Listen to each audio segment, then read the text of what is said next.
nós estamos ligadas, queremos ser respeitadas. Juntas somos mais fortes, juntas somos melhores. Ouçam a nossa voz, é bom saber que não estamos sós. Podemos ser o que quiser. Toda mulher, toda mulher. A pandemia do novo coronavírus e as medidas de distanciamento social trouxeram ainda mais à tona o debate sobre violência contra a mulher. Isso porque os números aumentaram durante este período. O Brasil é o 5º país mais violento do mundo em crimes contra as mulheres. No programa de hoje, eu converso com a juíza Renata Gil, primeira mulher a ocupar a presidência da Associação dos Magistrados do Brasil, e é dela a criação da campanha Sinal Vermelho, um ato que permite vítimas de violência doméstica pedirem socorro. Doutora Renata, muito bem-vinda, obrigada pela sua presença. Olá, Priscila e todos que nos assistem aí da TV Alerj. Um prazer falar com vocês. Doutora Renata, vamos começar então falando sobre esse índice de violência contra a mulher, né? A senhora luta aí por essa causa nas suas ações, na área do direito, a senhora como juíza, a senhora é juíza da 40ª Vara Criminal, né, do TJ aqui no Rio. Como que surgiu a sua ideia de criar essa campanha do Sinal Vermelho, explicando já aí pra gente como que funciona?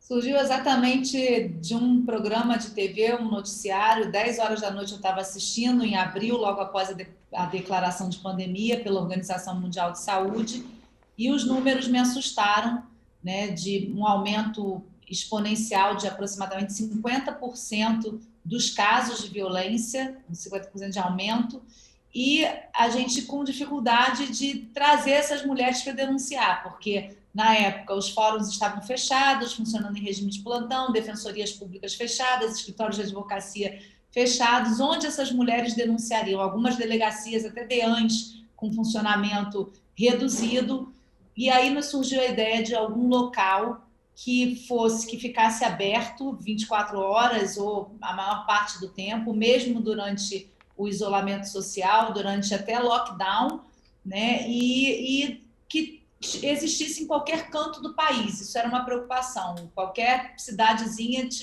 tivesse um local para denúncia. Surgiu a ideia das farmácias e eu imediatamente liguei para a diretora da MB Mulheres, a juíza Maria Domitila de São Paulo. Ela me disse que na Índia existia uma campanha em que as mulheres que usam aquele red dot, aquela bolinha vermelha na testa, estavam usando na mão para chamar a atenção.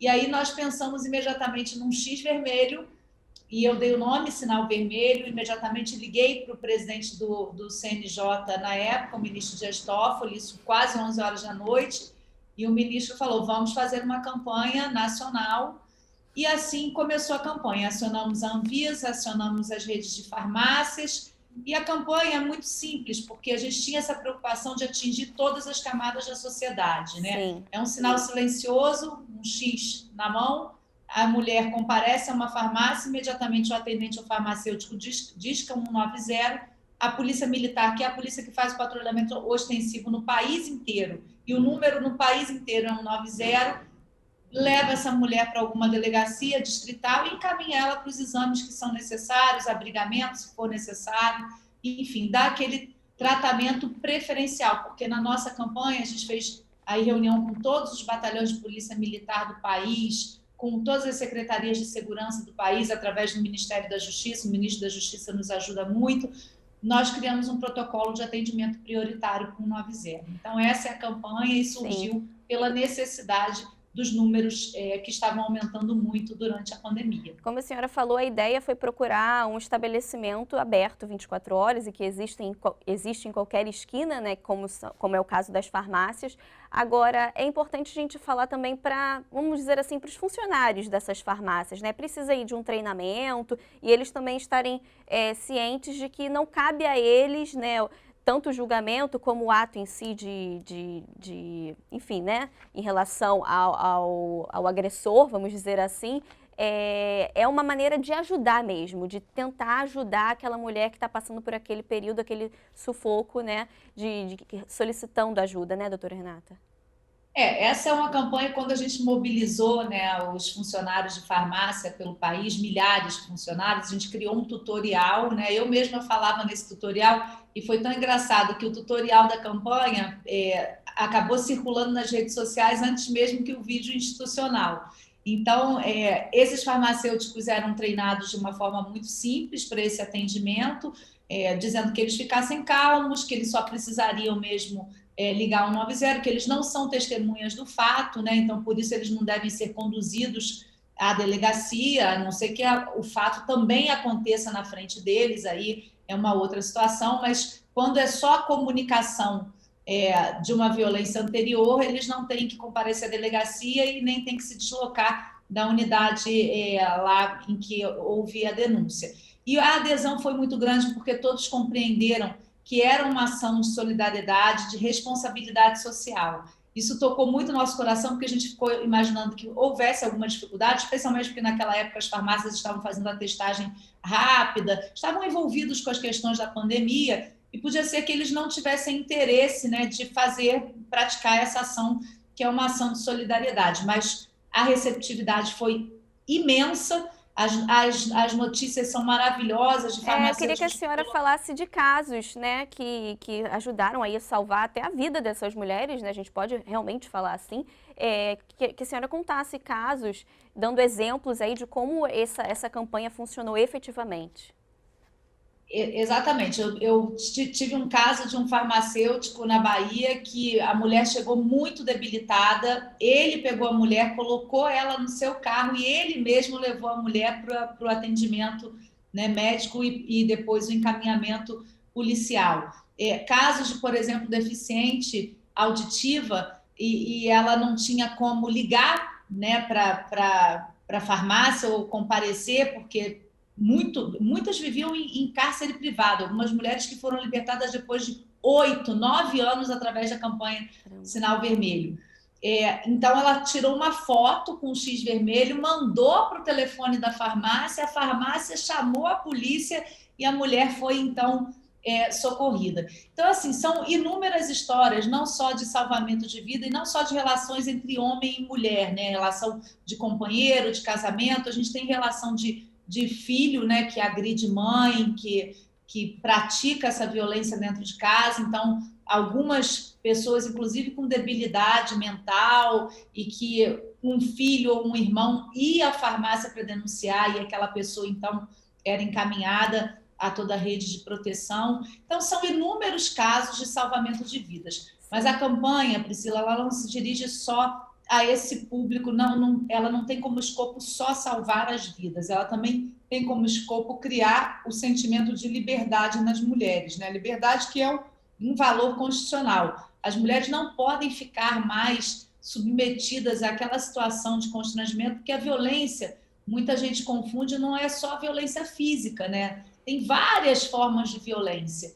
E aí a gente tem trabalhado não só nessa questão da denúncia, mas na conscientização, na educação dessas mulheres, porque algumas mulheres não sabem que praticam violência e alguns homens acham que aquilo que eles fazem não é crime. Então, nós temos trabalhado de um lado e de outro, né? Conscientizando que é crime sim e que a mulher sofre violência sim, e que ela precisa denunciar para romper esse ciclo e não deixar que isso se espalhe, inclusive, pelos descendentes dela, pros filhos, né? Para os netos que assistem aquelas cenas repetidamente. Exatamente. A gente toca aí na questão da pandemia, porque foi um período que as pessoas ficaram muito tempo dentro de casa, né? Então os casos acabaram aumentando, mas a gente precisa ressaltar que esse é um problema que vem de anos, já é uma realidade instaurada aí na nossa sociedade e, como a senhora bem falou, a necessidade das mulheres se conscientizarem que estão sofrendo uma violência e que precisam denunciar, né? E esse processo a gente bem sabe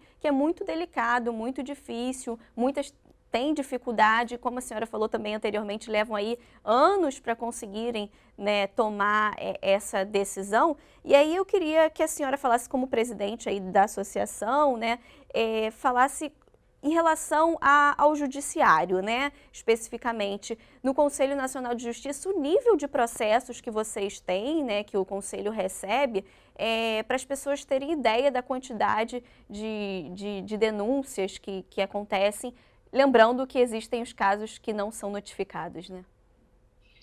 Em termos de violência doméstica, a subnotificação ela é gigantesca, né? E nós, na pandemia, nos deparamos com um estado da federação que tinha um aumento de 157% dos casos de feminicídio e um decréscimo de 93% nas notificações, ou seja, nos registros de ocorrência de violência. Então, indicando que as mulheres estavam sendo mortas e não estavam conseguindo denunciar. A violência doméstica hoje é a 4ª maior causa de distribuição de processos na justiça brasileira. Então, isso bem dá a dimensão do grande volume, né, de violência que acontece no território nacional. E mais, nós descobrimos durante a campanha que a primeira maior causa de acionamento do 190 no Rio, no Distrito Federal, não é o tráfico, não é o roubo, não é a violência de homem contra homem, né? É a violência contra a mulher.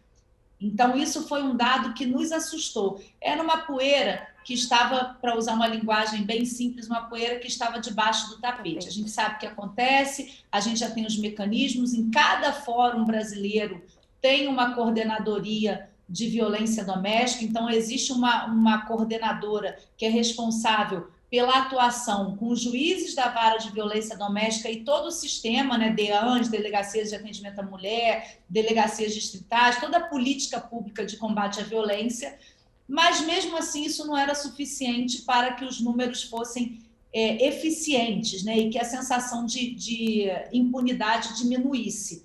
Porque você mencionou no início da sua fala que nós somos o 5º país mais violento do mundo contra a mulher. Nós só ficamos atrás de Venezuela, Honduras, Guatemala e Rússia. Na Rússia, inclusive, é permitido que o homem bata na mulher, legalmente. Então, são países que não cumprem tratados internacionais de direitos humanos, que têm uma história muito triste, né, de violência como um todo e de violência contra a mulher. Como o Brasil, que tem a 3ª melhor lei do mundo, que é a Lei Maria da Penha, que toda hora é revisitada, é melhorada, né, com criação de mecanismos novos. Tem um sistema jurídico potente, porque tem varas de violência funcionando, tem delegacias de atendimento, não é no número que nós queríamos, mas tem.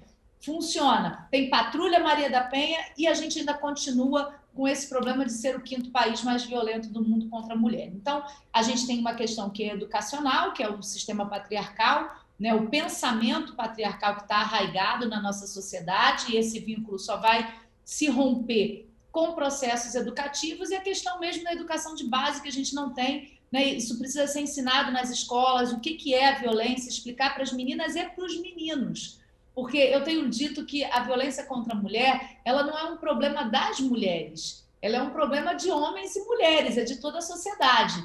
Então, isso precisa ser melhor explicado, com cartilhas, com tutoriais, e que as mulheres entendam todas as formas de violência. Então, por exemplo, tirar o telefone celular da mulher, ficar com ele guardado, ou ele ler todas as mensagens, jogar o prato de comida que ela faz quando ele chega em casa, tirar todo o ordenado, o salário dela, né? Tem muitos homens que a mulher trabalha, mas quando ela chega em casa, ele que manuseia todo o salário, ele escolhe o que ela vai comer, ele diz se as crianças podem ou não ir para a escola. Isso tudo é uma forma de violência. A gente tem a violência econômica, a gente tem a violência moral, a gente tem a violência física, que é aquela que bate, né, do soco, né, da lesão corporal, que deixa vestígios, mas tem todo um outro arsenal de violência que são condutas criminosas pela nossa lei que as mulheres não costumam denunciar. Então, a gente tem que incentivar as denúncias. Pois é, quando a senhora fala que nós temos a 3ª, vamos dizer assim, melhor lei de amparo às mulheres, né, do mundo, a gente vê também algumas mulheres dizendo assim, não vai dar em nada, e muitas mulheres morrendo com medidas protetivas no bolso. Como que a senhora analisa, né, essa ação do judiciário para tentar dar mais amparo ainda a essas mulheres, porque apesar da situação que a gente vive de ter leis, boas leis de amparo, ainda tem muita mulher morrendo e ainda tem muita mulher com medo de denunciar, com o pensamento de que não vai dar em nada, né? Como que a senhora analisa essa situação? Na verdade, a fiscalização, há uma pequena confusão, né? A fiscalização das medidas protetivas, ela não é feita pelo juiz e nem pelo funcionário da vara, ela é feita pela polícia, pelo sistema de segurança pública. Então, é nesse ponto que a gente precisa ser mais eficiente. Primeiro, que as medidas sejam efetivamente cumpridas. Então, quando, por exemplo, é determinado um distanciamento social e o marido vai ao trabalho da mulher, né? E às vezes ela é mandada embora por conta daquelas cenas que acontecem, né? Isso tudo é a fiscalização que deve ser feita pelas polícias e aí com um treinamento mais condicionado para isso. A gente já tem as patrulhas de Maria da Penha em alguns estados, em algumas regiões. Sim. Mas a gente sabe que as patrulhas hoje não estão destacadas somente para essa função da fiscalização e a gente entende que tem que ter um trabalho também, como acontece em Minas Gerais, um trabalho novo de predição e prevenção. Eles fazem uma fiscalização daquelas partes que já foram envolvidas de alguma forma numa situação de violência. Tanto o homem como a mulher ou os filhos passam a ser monitorados e visitados por equipes técnicas e pela polícia, que faz um trabalho preventivo, e aí a reincidência lá é menos de 1% dos casos. Então, isso é um trabalho, na verdade, que tem que ser assumido pelo Poder Executivo e fiscalizado pelo Poder Judiciário. Hoje, eu repito, a posição, a entrega de medidas protetivas, ela é quase imediata. E alguns sistemas, como o Rio está implantando, né, de registro online, com a possibilidade imediata da medida ser decretada, vem funcionando de uma forma mais eficiente. Então, o que a gente precisa é que haja, dentro das secretarias de segurança, um projeto, um programa, uma ação destinada ao combate à violência contra a mulher, o que não é favor nenhum, Priscila, pelo que eu disse para vocês agora. Nós temos como primeira causa de acionamento do 190 a violência contra a mulher. Sim. Então, isso é um problema de segurança pública. Com certeza. Não é só um problema de saúde pública e nem é só um problema da Secretaria de Direitos Humanos, né, dos estados e da União. É um problema de segurança pública. E por isso, já encerrando essa minha fala nesse momento, nós propomos, a AMB propõe a criação de uma estratégia nacional de combate à violência contra a mulher para que metas, ações, programas com prazo e fiscalização sejam implementados no território brasileiro. Como a senhora falou, é um problema de segurança pública e a grande questão é realmente a fiscalização, porque temos aí boas leis, aqui na própria LERJ, diariamente nós temos pautas, projetos de lei para serem votados diariamente com o tema de violência contra a mulher, de proteção à mulher. Então, cabe realmente a fiscalização para dar ainda mais esse amparo às mulheres. A gente vai para o intervalo bem rapidinho para continuar essa conversa com a senhora, doutora Renata. Você que está acompanhando a gente, não sai daí não, a gente volta já já. Toda mulher. Toda mulher.